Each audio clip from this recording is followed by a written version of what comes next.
Bom dia mais uma vez, meus irmãos, graça e paz do Senhor.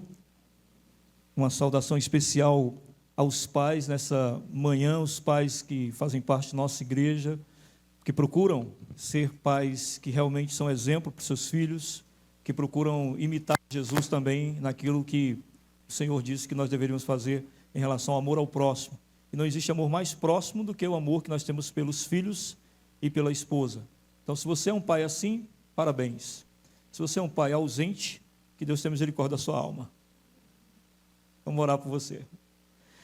Meus amados, vamos abrir em Atos capítulo 11, e nós vamos ler só um trecho, porque nós vamos ver o capítulo todo, tá?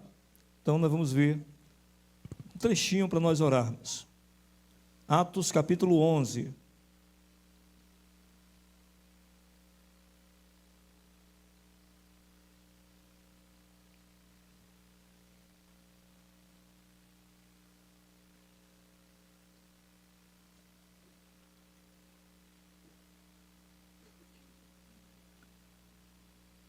Atos capítulo 11, podemos ler, irmãos? Diz assim a palavra do Senhor: Os apóstolos e os irmãos de toda a Judéia ouviram falar que os gentios também haviam recebido a palavra de Deus. Assim, quando Pedro subiu a Jerusalém, os que eram do partido dos circuncisos o criticavam, dizendo: Você entrou na casa de homens incircuncisos e comeu com eles. Pedro então começou a explicar-lhes exatamente como tudo havia acontecido. Amém? Oremos. Senhor Deus, obrigado, Pai, por esta manhã maravilhosa, porque o Senhor está aqui, nós sabemos disso, cremos nisso, e queremos então te pedir que o Senhor derrame graça e misericórdia sobre nós, para que possamos, nesta manhã, compreender a tua bendita e misericordiosa palavra. Nos abençoa, Deus querido, para que nós possamos sair daqui diferentes de como chegamos. Que tua palavra faça efeito em nossas vidas, é o que nós te rogamos, em nome de Jesus. Amém. Quando eu entreguei minha vida a Jesus, quando eu comecei a caminhar com Jesus, eu fiquei maravilhado assim com tudo que estava acontecendo e meio que como quem está sonhando. Confesso que de vez em quando, claro, quando eu lembro de quem eu era e o que ele me tornou, também fico como quem está sonhando. Mas naquela primeira ocasião da minha conversão, eu lembro que um determinado domingo de manhã, eu estava na igreja para uma escola bíblica, e eu estava lá muito feliz, muito animado com aquela nova família que eu tinha conhecido, com aquelas novas pessoas que faziam parte agora da minha vida. E aí de repente eu olho para o lado e vejo um amigo meu da minha época de mais loucura e promiscuidade. Eu olhei e ele estava sentado ali, e eu pensei: o que esse cara está fazendo aqui? O que ele está fazendo aqui? Aqui não é lugar para ele. E eu lembro que sentei do lado dele e disse: tudo bem? O que você está fazendo aqui? Ele disse: o mesmo que você. E eu disse: ele pensa que ele sou eu. E eu pensando com ele, nós somos muito diferentes. E aí ele começou a falar: olha, sabe de Beltrano? Perguntou por você. Cicrano também. E eu digo: quem são essas pessoas? Gente, depois que eu fui para casa, minha ficha caiu e eu pensei: meu Deus, eu estou mesmo achando que eu sou melhor do que aquele meu amigo. Eu estou mesmo achando que eu não vim de onde ele veio. Eu estou mesmo achando que eu mereço estar sentado neste banco, adorando a Deus, e ele não. Isso já aconteceu com você? De achar que alguém não merece mais do que você? Pois aconteceu comigo. E a minha ficha teve que cair e eu perceber que eu era tão pecador quanto ele. E se eu tive que receber misericórdia e recebi, ele também recebeu misericórdia. Mas não era assim, por exemplo, que o povo de Deus pensava. A primeira coisa que a gente tem que pensar é: por que Deus tinha um povo? Bem, meus irmãos, segundo a gente aprende lá, a gente já viu aqui uma exposição do livro de Gênesis. Se os irmãos estão na igreja há muito tempo, devem lembrar. Na exposição do livro de Gênesis, a gente viu que aconteceu uma coisa interessante. Quando o homem pecou, meio que o mundo se dividiu em dois grupos. Um grupo seguiu a Caim, foi o grupo do pecado, o grupo que abraçou o pecado, deu as costas para Deus e nunca mais quis voltar. E teve um outro grupo, que são aqueles que nós chamamos os filhos de Sem. Sem é um dos filhos de Adão e Eva que vieram depois que Caim matou Abel. E quando Sem nasceu, o que aconteceu? Imediatamente as pessoas começaram a buscar a Deus. Então tinha dois grupos ali no começo do mundo: os que deram as costas para Deus e os que começaram a buscar a Deus. Desse grupo que começa a buscar a Deus, esse grupo que começa a entender que tem que voltar para Deus, é que Deus vai chamar um homem chamado Abraão. Deus vai chamá-lo para si, a gente aprendeu sobre ele aqui, e Abraão é uma pessoa que mora numa terra distante. Deus convida-o para ir a outra terra distante, ele já é um homem idoso, e Deus promete que dele virá uma nação, que será o povo de Deus, o povo que Deus separou para si. E a gente já aprendeu aqui sobre Abraão, né? Que a esposa dele era uma senhora idosa, e mesmo assim, depois nasceu um filho desse casal de idosos. E desse filho nasceu toda a prole que viria a nação que era o povo de Deus. Deus separou esse povo porque Deus tinha um propósito. Qual era o propósito? É que da descendência desse povo pudesse vir o Salvador, que era Jesus. Os irmãos entendem isso, não é? Deus separou o povo para guardar o mandamento de Deus. Deus separou o povo para conhecer que existia um Deus. Deus separou o povo para que esse povo, quando Jesus viesse, compreendesse que ele era o Filho de Deus. Só que esse povo, por ter sido chamado por Deus assim, separado por Deus, eles começaram a achar que Deus era só deles. Igualzinho a mim, que achei lá naquela igreja, naquela ocasião, que Deus era só meu, que meu amigo não tinha acesso a isso. Então esse povo também começou a pensar que Deus era só dele. Afinal, Deus tinha se revelado a eles, Deus tinha mostrado os mandamentos a eles, Deus tinha mostrado quem ele era, Deus tinha se revelado, né, claramente a eles, a Moisés, a Noé. Então eles disseram: Deus é nosso, só nosso. E foi a partir desse pensamento de que Deus era só deles, que eles acabaram olhando para os outros povos e dizendo: estão todos perdidos. Num judeu tradicional daquela época, ele achava que todo gentil é todo aquele que não é judeu, todo aquele que Deus não se revelou diretamente, né, como foi revelado a eles. Então, para eles, todo gentil nada mais era do que madeira para queimar no inferno. Era o que diziam os antigos judeus. Essa era a percepção deles. E aí, o que a gente aprendeu aqui? No último domingo que nós vimos Atos capítulo 10, nós aprendemos que Deus falou ao coração de Pedro para que Pedro fosse à casa de um gentil, alguém que não era do povo de Deus, alguém que não era judeu, e que lá ele revelasse Jesus Cristo, o Salvador, para aquele homem, que gostava do Deus dos judeus, amava o Deus dos judeus, mas para os judeus nunca seria alguém chamado Filho de Deus. E Pedro foi lá revelar Jesus Cristo a ele. Quando Pedro volta para a igreja em Jerusalém, a confusão está armada. E é isso que a gente vai ver no texto hoje. Que a primeira parte do texto todinho é tudo que Pedro passou no capítulo 10. É bom que você que não veio vai recapitular alguma coisa. Você que veio, aliás, você que não veio vai conhecer, e você que não veio recapitula alguma coisa. Mas o que acontece? Quando ele volta, eles vão questioná-lo. Então, o que a gente vai ver aqui? Primeiro, a gente vai ver o que teve que acontecer para que o Evangelho, a salvação do Senhor, a misericórdia de Deus, chegasse até os gentios, chegasse até aqueles que não são judeus. Como é que isso aconteceu? Então, primeiro a gente vai ver que tinha essa barreira a ser quebrada. Observe comigo os versos 1 ao 3, essa barreira que havia de ser quebrada. Os apóstolos e os irmãos de toda a Judéia ouviram falar que os gentios também haviam recebido a palavra de Deus. Observem, meus irmãos, os apóstolos, os líderes da igreja e todos os irmãos ali da região da Judéia souberam que Pedro tinha entrado na casa daquele homem gentil. Isso era um escândalo. Um judeu jamais poderia entrar na casa de um gentil. Ele estava contaminado se entrasse na casa de um não-judeu. Então todos sabiam. No verso 2 diz assim: quando Pedro subiu a Jerusalém, e os que eram do partido dos circuncisos o criticavam. Quem era o partido dos circuncisos? Uma das marcas do judaísmo era a circuncisão. Se você quiser saber o que é, procure no Google, você vai ficar espantado. Mas a marca do judaísmo era a circuncisão. Deus pediu que eles circuncidassem.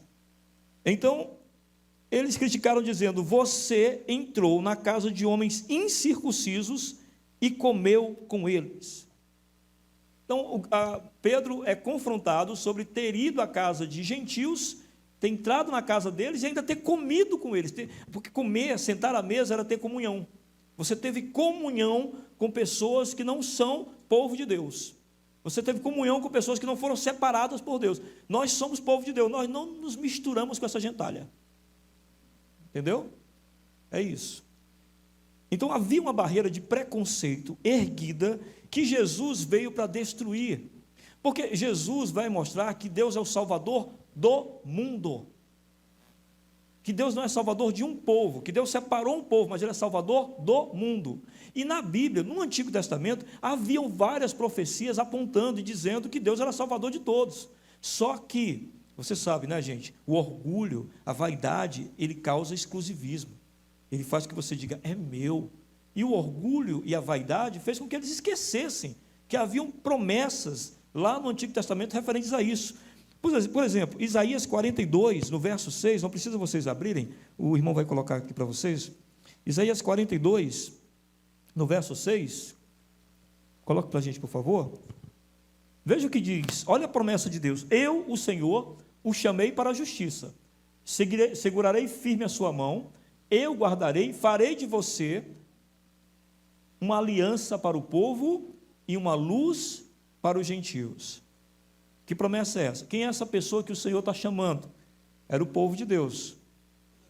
Quem é essa pessoa que Deus seguraria a mão? Era o povo de Deus. Mas para que servia esse povo? Para ser luz para os gentios. Para anunciar a salvação aos gentios. Só que os judeus acabaram se fechando e deixando com que o perdão de Deus fosse um perdão limitado a apenas um grupo de pessoas. Se o perdão de Deus é limitado a apenas um grupo de pessoas, isso faria de Deus um Deus limitado em sua misericórdia. Então, se Deus só se compadece daquele grupo, Deus estaria limitado em sua misericórdia, porque Ele só se compadece de um grupo. Mas a Bíblia mostra para nós que há salvação para todos, mas nem todos serão salvos. Como compreender isso? Há salvação para todos e nem todos serão salvos. Bem, nós temos alguns irmãos e irmãs aqui que são professores. Digamos que você entre na sua sala de aula e diga para os alunos, eu trouxe chocolate para todo mundo. Muitos alunos gritam de alegria, uns 3 ou 4 dizem, eu não gosto de chocolate. Há chocolate para todos, mas nem todos querem chocolate. Há salvação para todos, mas nem todos desejarão salvação. E o que convenceu Pedro?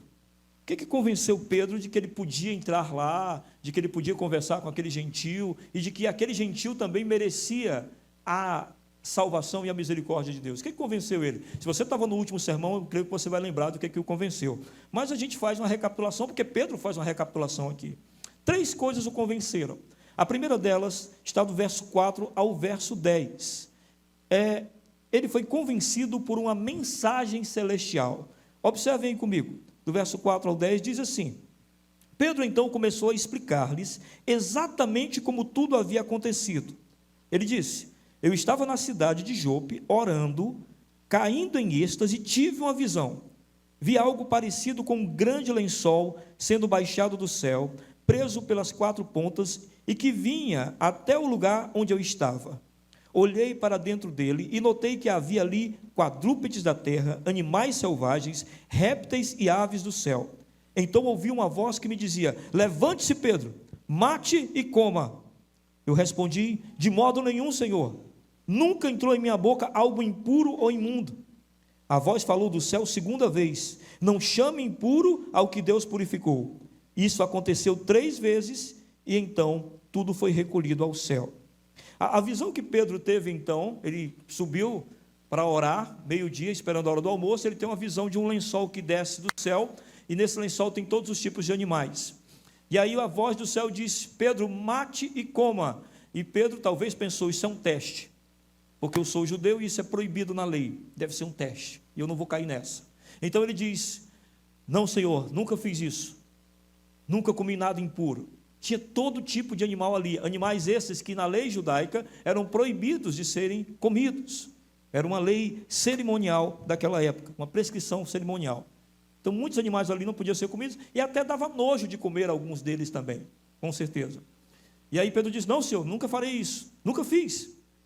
E aí diz que a voz repete 3 vezes a mesma coisa. A rejeição daqueles alimentos ali, da prescrição judaica, por parte de Pedro, foi usada como um símbolo da rejeição que Pedro também tinha por parte daquilo que não era do judaísmo. Veja só, o que Pedro acreditava? Ele acreditava que aqueles alimentos deveriam ser rejeitados, porque é assim que ele aprendeu desde criança, pela lei judaica. E sabe qual é outra coisa que ele aprendeu desde criança? A ser preconceituoso. Ele aprendeu desde criança que gentil não merece salvação. Então, 2 coisas teriam que ser quebradas agora. A primeira era uma lei que estava ultrapassada. Foi para um período no qual, quando Jesus veio, todas as leis cerimoniais se encerraram. Porque todas as leis cerimoniais apontavam para Jesus, para a vinda de Jesus. Eram simbolismos da vinda de Jesus. Quando Jesus veio, toda a lei cerimonial acabou. Coma a sua carne de porco à vontade. Eu não gosto, mas coma. Coma seu bacon à vontade. Porque as leis cerimoniais acabaram. Então, 2 coisas o Senhor Jesus rompia: esta lei e o preconceito em relação às outras nações. E aí ele usa esse simbolismo: Pedro, pode comer, pode matar isso aqui, porque isso aqui se encerra. Jesus estava então encerrando essas questões cerimoniais da lei e os preconceitos concebidos pelo pensamento exclusivista de Pedro. Jesus estava rompendo aqui a forma e a exclusividade. Você sabe quando é que você identifica uma seita? Quando ela tem esses 2 aspectos. Para ela só é certa a forma dela e ela é exclusiva. Só há salvação aqui, exclusividade. Forma, só há esse jeito de buscar a Deus e adorá-lo. Forma e exclusividade, geralmente, definem uma seita. Jesus estava, então, quebrando toda forma e exclusividade com essa manifestação que Pedro teve. Mas, como a gente viu no domingo anterior, Pedro não compreendeu de cara o que Jesus queria dizer, não é? Pedro não compreendeu de cara. Aí veio uma segunda coisa que o convenceu, que foi o cumprimento de uma promessa bíblica. Essa promessa bíblica a gente vai ver ele contando no verso 11 ao 14. Vejam aí. Na mesma hora, chegaram à casa em que eu estava hospedado 3 homens que me haviam sido enviados de Cesareia. O Espírito me disse que eu não hesitasse em ir com eles. Estes 6 irmãos também foram comigo, e entramos na casa de um certo homem. Ele nos contou como um anjo lhe tinha aparecido em sua casa e dissera: mande buscar em Jope a Simão chamado Pedro. Ele lhe trará uma mensagem por meio da qual serão salvos você e todos os de sua casa. Qual foi o cumprimento da promessa aqui de Deus, a promessa bíblica, que convenceu ou começou a convencer Pedro? É que havia uma promessa de que os gentios buscariam a Deus. E aqui, o que nós aprendemos? Foi Cornélio que foi em busca de Deus, e Cornélio manda chamar Pedro, porque está em busca de Deus. E essa promessa, ela se manifesta em Isaías 65, verso 1. Coloca para nós, por favor, irmã. Isaías 65, 1. Que nos diz assim a promessa: fiz-me acessível aos que não perguntavam por mim. Fui achado por aqueles que não me procuravam. A uma nação que não chamava pelo meu nome, eu disse: aqui estou. Não foi isso que Deus fez a Cornélio? Cornélio buscava a Deus de maneira errada, mas foi Deus que disse: Cornélio, eu estou aqui. Chame Simão Pedro que ele vai lhe explicar onde eu estou e como eu me manifesto. Era uma promessa bíblica aos gentios. E essa promessa foi cumprida naquele dia. Então Deus será buscado, é uma promessa. A gente vê tantas religiões. Por que a gente vê tantas religiões, irmãos? É porque Deus está sendo buscado. As pessoas querem entender o que é o algo mais que tem além dessa vida. Então, por isso tem tantas religiões. Mas compreenda que o Deus da Bíblia, ele, antes de ser buscado, vem ao nosso encontro. Vem ao nosso encontro. todos nós desenvolvemos uma espiritualidade, todos nós dizemos, eu creio em Deus de uma certa forma, é o nosso jeito de tentar encontrá-lo, mas tem um jeito quando Deus nos encontra, quando Ele vem até nós, quando Ele se manifesta a nós, e quando Ele diz a nós exatamente quem Ele é, por meio do seu Espírito. Pedro então entendeu que isso estava acontecendo nesse instante. Deus revelou a Cornélio e Pedro ia explicar a ele quem era Deus. E o terceiro momento que o convenceu foi o Espírito Santo testificou a ele a verdade. Está dos versos 15 ao 18. Observem aí, meus irmãos. O Espírito Santo testificando a Pedro a verdade. Quando comecei a falar, quando ele foi para a casa de Cornélio e começou a pregar, o Espírito desceu sobre eles, como em nós, no princípio. Então me lembrei de que o Senhor tinha dito, João batizou com água, mas vocês serão batizados com o Espírito Santo. Se, pois, Deus lhes deu o mesmo dom que nos tinha dado quando cremos no Senhor Jesus Cristo, quem era eu para pensar em opor-me a Deus? Ouvindo isto, não apresentaram mais objeções, louvaram a Deus, dizendo, então Deus concedeu arrependimento para a vida até mesmo dos gentios. Amém?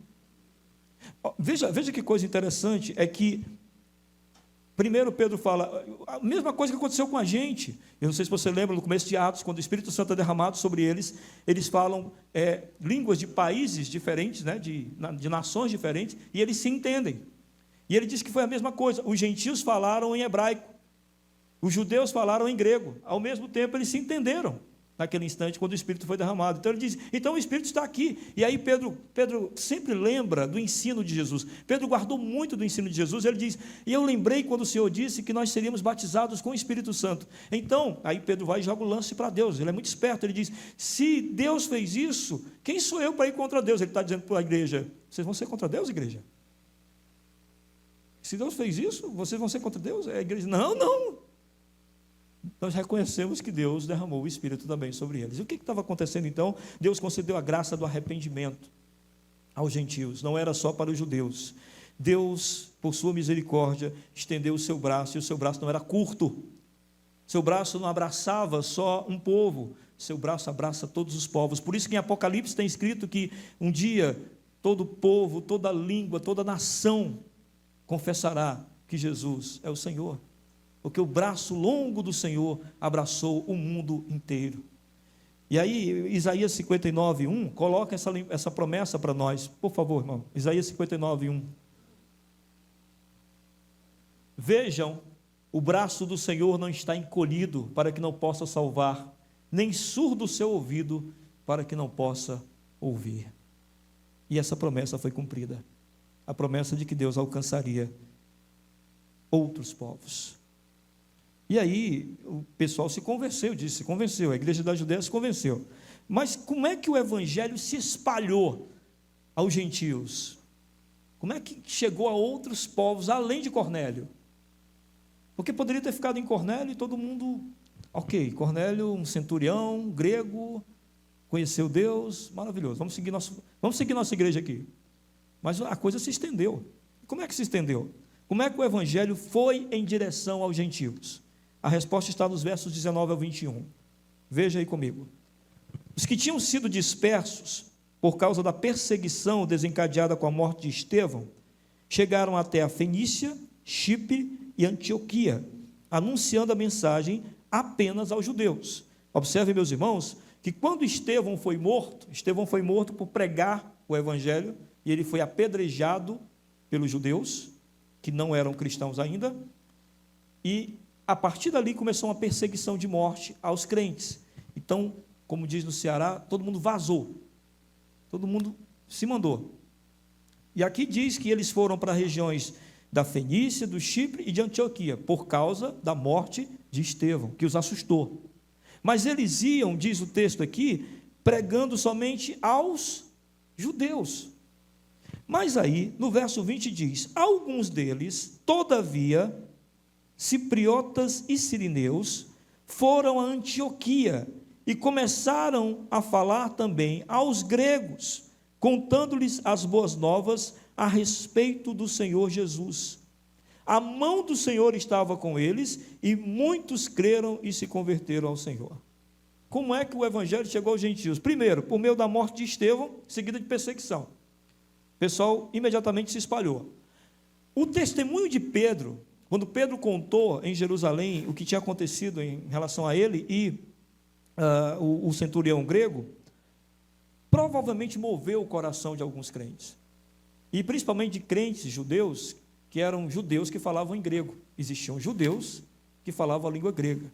Então, quando eles se dispersaram e foram para lugares onde eles conheceram gregos e eles já falavam grego, eles disseram, por que a gente não prega para eles, já que Pedro pregou também? O exemplo de Pedro os motivou à evangelização. Então, veja bem, duas coisas. Nenhuma dor é desperdiçada por Deus. A morte de Estevão não foi um desperdício. Nenhuma dor é desperdiçada por Deus. Toda dor, Deus usa para manifestar, de alguma maneira, algo glorioso, algo maior, algo mais poderoso do que nós possamos imaginar.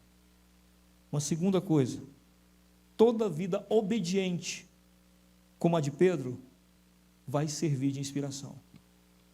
Nenhuma dor é desperdiçada, toda vida obediente serve de inspiração.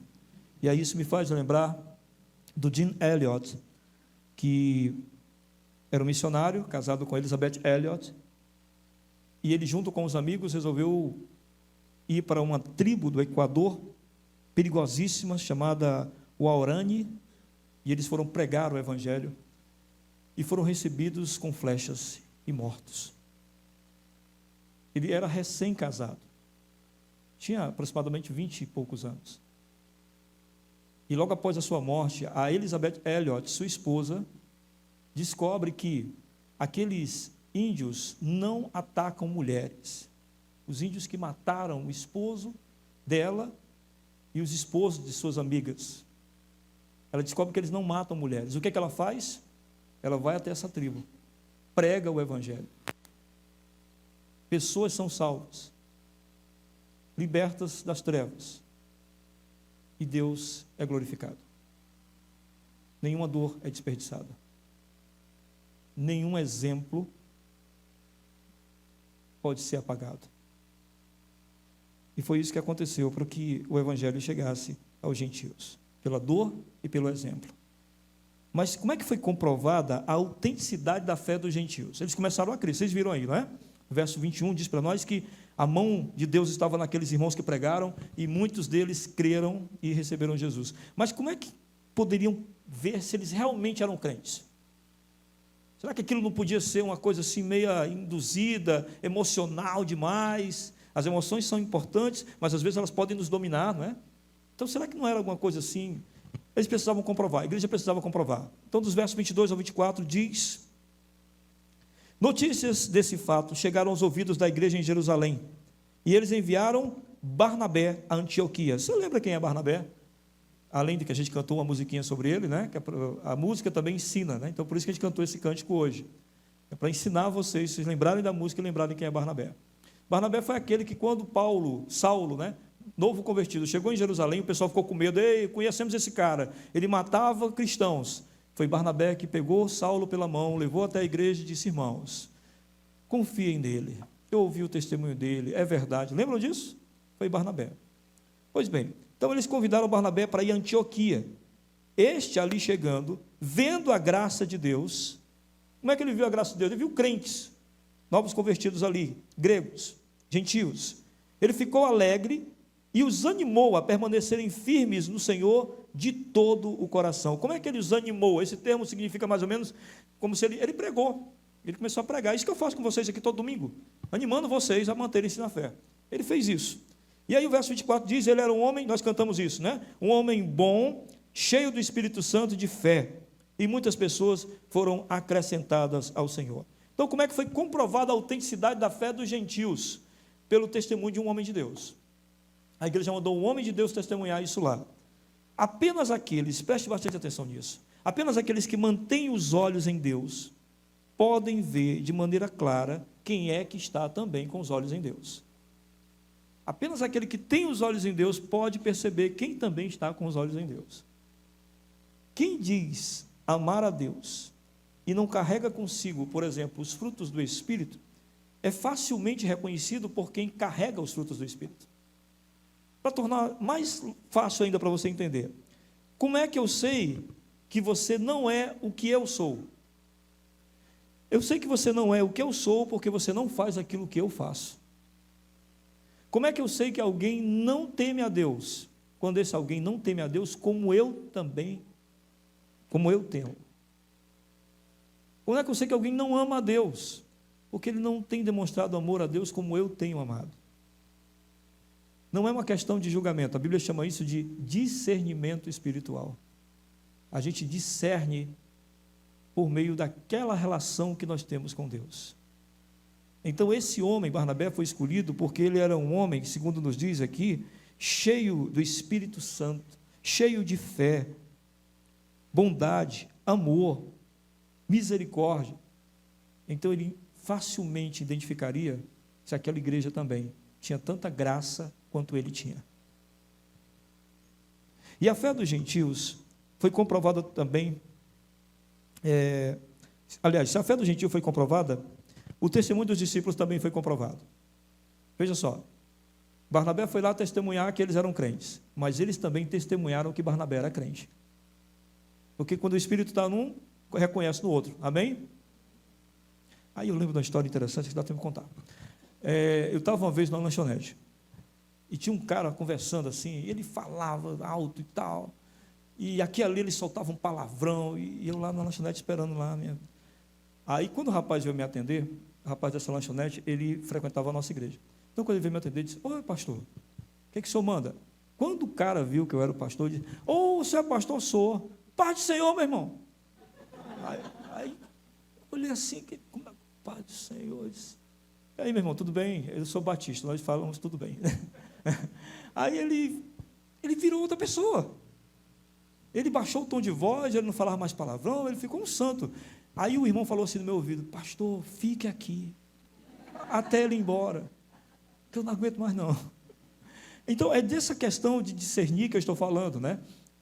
Você reconhece o outro crente porque você começa a ver atitudes de crente nele. Você começa, nossa, eu faria assim, não é? Eu faria assim, eu pensaria assim. E aí, veja bem, a gente pode também identificar atitudes incrédulas em nós. Quando a gente vê uma atitude errada e a gente celebra. Entendeu? A gente vê alguém fazendo uma coisa errada e a gente diz: eu faria do mesmo jeito. Depois você pensa: meu Deus, eu faria do mesmo jeito. Então eu estou muito longe de Deus. Aqueles filmes entregam muita gente, né? O cara vai se vingar, arrancar a cabeça do outro.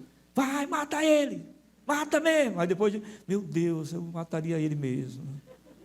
Entendeu? É a gente descobrindo quem nós somos. Então, quando Barnabé chegou lá, ele descobriu que aquele pessoal era crente, e aquele pessoal descobriu também que ele era crente. Como é que aquele pessoal descobriu que ele era crente? Verso 25 e 26. Veja que coisa linda. Então Barnabé foi a Tarso procurar Saulo. Olha, Barnabé se animou tanto com Antioquia, que ele era amigo de Saulo e foi lá procurar Tarso, em Tarso Saulo. Saulo, vamos a Antioquia, tem um povo lá maravilhoso, você precisa conhecer. Essa é a ideia dele, provavelmente. E aí no verso 26 diz: e quando o encontrou, levou-o para Antioquia. Assim, durante um ano inteiro, Barnabé e Saulo se reuniram com a igreja e ensinaram a muitos. Preste atenção no final. Em Antioquia, os discípulos foram pela primeira vez chamados cristãos. Barnabé e Saulo manifestaram tanto Cristo para aquelas pessoas, que pela primeira vez eles olharam para eles: rapaz, são igualzinho a Cristo. Já sei o que eles são cristãos. Hoje em dia ficou tão banal, né? Infelizmente, o termo cristão. Mas o termo cristão era a semelhança com Jesus que a igreja de Antioquia viu em Pedro e se maravilhou com isso.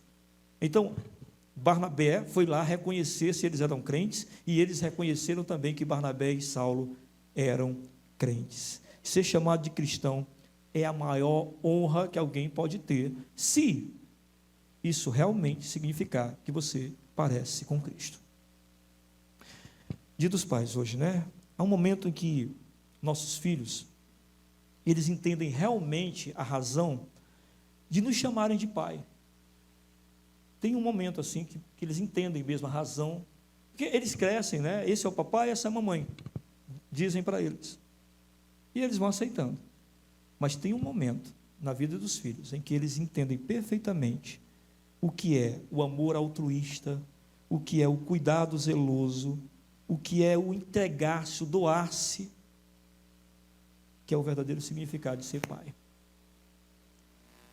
Aí, naquele instante, isso deixa de ser só um termo qualquer e vira realmente uma identidade. Os filhos identificam o pai. Não tem aquela história, pai é o que cria, não é a questão de criar, é a questão da identidade.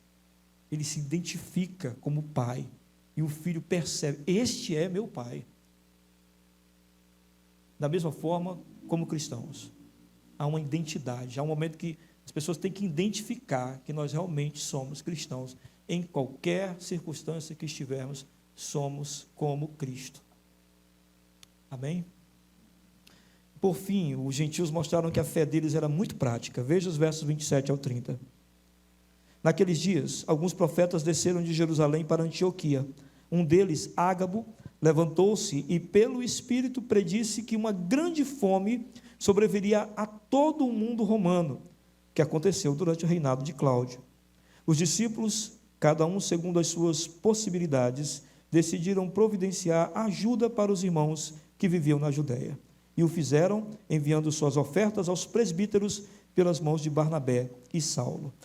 Do verso 27 ao 30, então, nós temos aqui a constatação de que foi revelado por meio de um profeta chamado Ágabo. E sim, meus irmãos, existiam profetas e profecias concretas. Com certeza, a igreja, no seu início, estava plena do Espírito Santo. Hoje em dia, não existe profecia? Pode ser que exista. O problema é a plenitude do Espírito Santo, que está cada vez mais fraca, por causa dos crentes, né?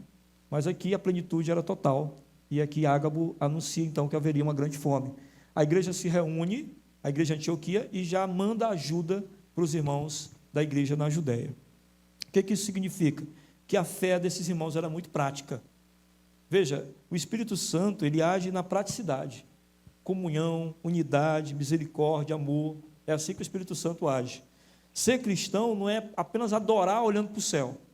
Ser cristão é adorar olhando para os lados também.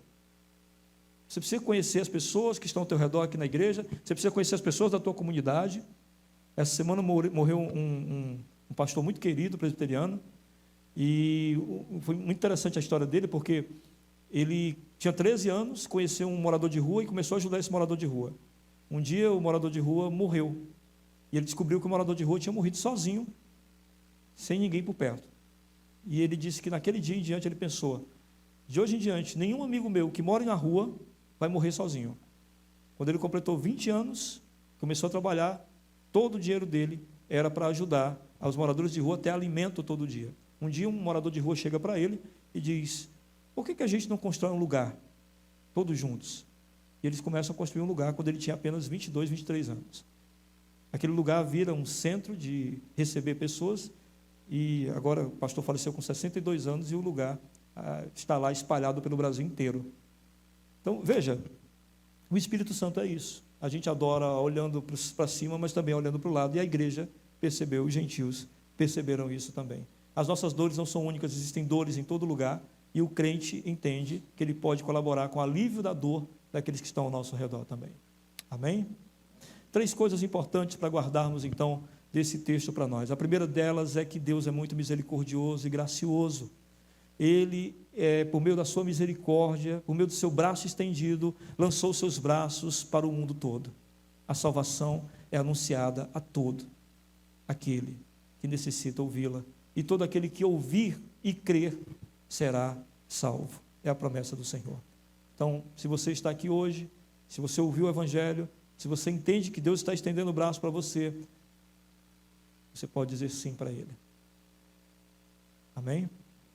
A segunda coisa que nós aprendemos também nesse texto é sobre essa importância que há em nós compreendermos a nossa identidade como cristão. Barnabé tinha identidade clara daquilo que Cristo era nele, daquilo que o Espírito Santo fez nele, e a igreja disse, vá lá, Barnabé, vá reconhecer os outros. Há muito legalismo em nossas igrejas. Pessoas que não têm Cristo e querem reconhecer quem tem Cristo e quem não tem. Antes de mais nada, para ter discernimento espiritual, você tem que estar completamente identificado com Cristo. Se você não estiver completamente identificado com Cristo, você não passa de um legalista julgando as pessoas segundo os moldes do teu julgamento. O único julgamento que é válido é aquele quando eu olho para as pessoas e digo, não está refletindo o que está sendo refletido em mim por Cristo. Aí eu posso ter autoridade de dizer, meu irmão, você está errado. Minha irmã, você está errado. Por quê? Porque o Cristo que vive em mim manifesta-se assim e deveria estar se manifestando em você da mesma forma também. E a terceira e última coisa, não esqueçamos que a igreja adora olhando para o céu e adora olhando para os lados. Então, nós não podemos dizer que amamos a Deus e deixamos quem está sofrendo padecer. Se somos igreja, amamos a Deus amando os nossos irmãos. Que Deus em Cristo nos abençoe e derrame sua graça sobre nós.